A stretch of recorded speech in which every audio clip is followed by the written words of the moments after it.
My friends, something is rotten in the state of Disney. I mean, I know that's about as obvious as saying that Saturday Night Live isn't all that funny anymore, but it goes a bit deeper than their simple creative output. All that stuff is just a symptom of a much larger problem, a problem that runs to the very core of the company. And if the recent news about power struggles at the highest levels, disastrous financial performance, and even rumours of layoffs and selling some of their biggest IPs are to be believed, that problem is getting harder and harder to ignore, especially if you happen to be one of the company's board of directors, which I'm fortunately not, so excuse me while I have a good old laugh at their expense. The first and most obvious of the problems facing Disney are financial. Numbers don't lie after all, unless you happen to be a Hollywood accountant with a very expensive habit to fund, and the numbers released to the public paint a grim picture indeed.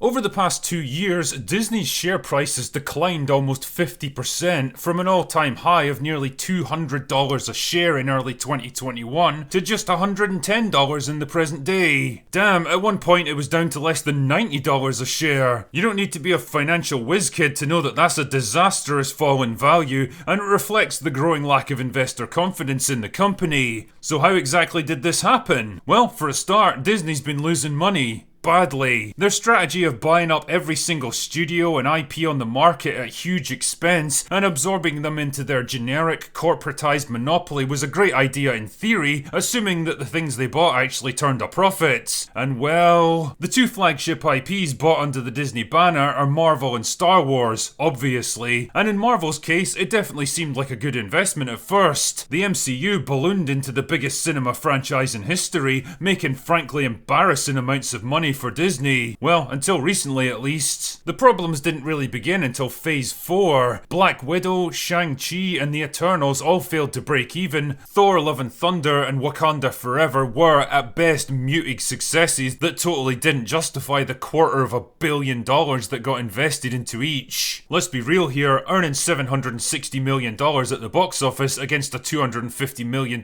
budget isn't the win that you think it is once you factor in the costs of promotion and distribution. The only movie to achieve the kind of massive success that the MCU used to enjoy on a regular basis was No Way Home, which wasn't even made by Marvel and only netted them a fraction of the film's profits. Either way, none of this could hide the fact that the MCU has been a franchise in decline ever since Endgame, with growing fan apathy towards the endless list of upcoming projects. And the tidal wave of rushed, low-quality, low-effort Marvel content that's flooded Disney Plus has only degraded the brand even further. Tell me, how excited were you for Ms. Marvel, or She-Hulk, or Hawkeye? And as for Lucasfilm...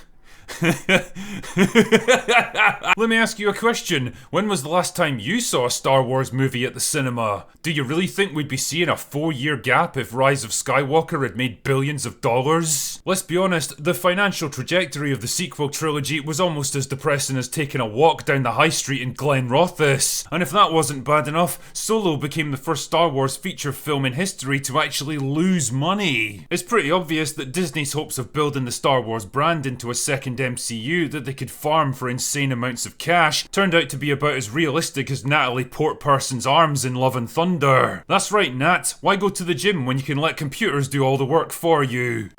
Bullshit! Under the not-so-wise stewardship of Kathleen Kennedy, one of the strongest IPs and biggest pop culture influences in cinema history has been reduced to a collection of cheap, low-effort and mostly irrelevant TV shows on an unprofitable streaming service. Well done, guys. It's no wonder there's now rumours swirling around that Disney's actually considering selling off the Star Wars brands, something that would have been absolutely unthinkable just a few years ago. Honestly, I think it would be hilarious if George Lucas bought it back at a massive discount and then shit-canned everything that they've done since 2015. Oh well, a man can dream, can't he? And if you think for 1 second that Indiana Jones 5 is somehow going to put Lucasfilm back on top, well, all I can say is bless your heart, you sweet summer childs. Nobody, and I mean nobody in the entire universe wants to see a geriatric Indiana Jones get humiliated and replaced by a goofy British comedy actress whose main claim to fame is voicing an insufferable droid in a failed Star Wars movie. On the TV TV side of things, Disney Plus hasn't exactly been the roaring financial success they were hoping for either. Yeah, they definitely attracted a lot of customers when the service launched back in 2020, because let's be honest here, it was in the middle of a global pandemic and there was fuck all else to do. They had themselves the perfect captive audience, and that audience needed to be entertained. Unfortunately, Disney's tactic of pumping out as much content as humanly possible, regardless of quality, only served to damage the brands they were trying so hard to exploit. But more importantly, all of this content was expensive to produce, and that expense wasn't recouped by subscription fees, which is why their streaming services ultimately lost the company $4 billion last year alone. Even a company as large as Disney can't sustain that kind of loss indefinitely. Things weren't much better in the theme park world either. Obviously, they all had to be shut down for a good chunk of 2020 because of the unspecified virus of unknown origin. Fair play, not much you can do about that one, but just as attendance was finally picking up again, Disney went and picked a fight with the governor of Florida over a political bill that they had absolutely nothing to do with. The results? Bye-bye special tax status for Disney World, and hello higher operating costs and price hikes. Fuck. Now, call me crazy if you like, many people have, but I generally operate on the idea that entertainment companies should probably just stick to entertainment and not involve themselves in politics one way or the other. Because the moment you do, not only do you risk making enemies out of powerful people who can totally fuck up your day, but you also divide your audience in half. We live in a polarised world, and the moment you come down on one side of the political divide, then most people on the other side will automatically hate you. It's dumb, but it's the world we live in, unfortunately. And ironically enough, Bob Chapek's first instinct at the time was to do exactly that. Stay the hell out of the situation and keep Disney politically neutral. Unfortunately, the activists who somehow managed to pass themselves off as Disney employees had other ideas, and after a series of well-publicised strikes and protests, Chapek was forced into a humiliating climb down and a financially devastating conflict with the Florida government. This is what we like to call a lose-lose situation. Things weren't looking particularly good on the animated front either. A string of high-profile flops last year threw Disney Animation Studios into absolute chaos. Turning Red cost $175 million to make and earned back just $20 million. Strange World cost $180 million and earned just $73 million. While Lightyear cost $200 million to make and earned $220 million back. Nowhere near what it needed to be to break even. All three of these movies lost money for the company, massive amounts of money in some cases, and further damaged the Disney brand in the eyes of consumers. I mean, I'm old enough to remember when Disney were the gold standard in animated storytelling. These days they seem to stagger from failure to failure in the same way that I stagger home after a night out. The only thing missing now is for them to fall asleep in a gutter and piss themselves. Now, obviously that's not to say that every single Disney project in recent years has been an abject failure. I mean, damn, Avatar 2 made over $2 billion, whatever you think of its actual story, but successes like this haven't been big enough or frequent enough to compensate for the growing list of high-profile failures, and the general trend in pretty much every area of their business has been downwards. There's no getting away from it anymore. Disney is a brand in decline, bloated and overcomplicated, meandering with no clear sense of purpose, prioritizing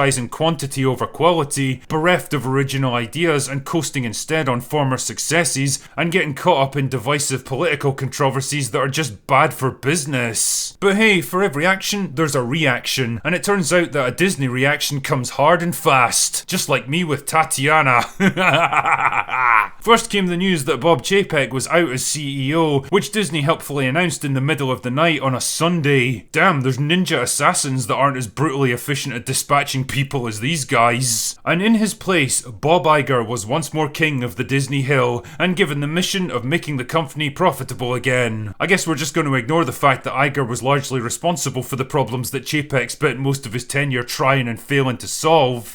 Don't ask questions. Just consume product and then get excited for next product. But I guess in times of crisis, people instinctively turned to what they knew. And what they knew was Bob Iger. Unfortunately, not everyone felt the same way. See, it's at this point in our story that a new player takes to the stage. And that player's name is Nelson Peltz. Who the hell's Nelson Peltz? Well, he's a business tycoon with decades of investment experience and a history of launching hostile takeovers of failing companies and returning them to profitability. He's basically a hard-nosed businessman who doesn't care who he has to fire or upset along the way. His goal is to make money, and in Disney's case, he's what's known as an activist investor.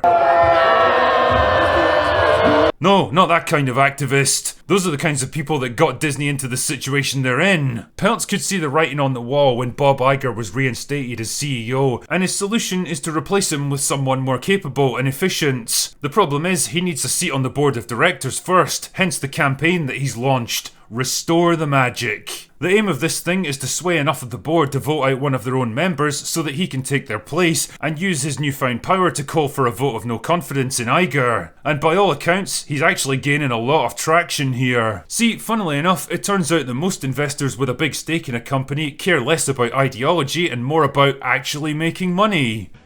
You serious? And by appealing to them, Peltz and his ideas are starting to gather momentum. And honestly, I think this is exactly what Disney needs. Just like Warner Brothers needed David Zaslav to come in and clean house when they'd pretty much exhausted their resources trying and failing to compete with Marvel, so Disney needs someone like Nelson Peltz to jettison the dead weight and get them back to doing what they used to be so good at. Entertaining people. Because here's the thing, despite all my joking around, I don't really want them to fail. I don't want Disney to collapse into financial ruin and irrelevancy, but like so many other people, I recognise that what they've been doing over the past few years isn't working. People aren't buying what Disney are trying to sell them now. They can either learn from that and change what they're offering, or they can push ahead with a failing strategy until eventually they run out of resources to keep doing it. The choice, as they say, is theirs.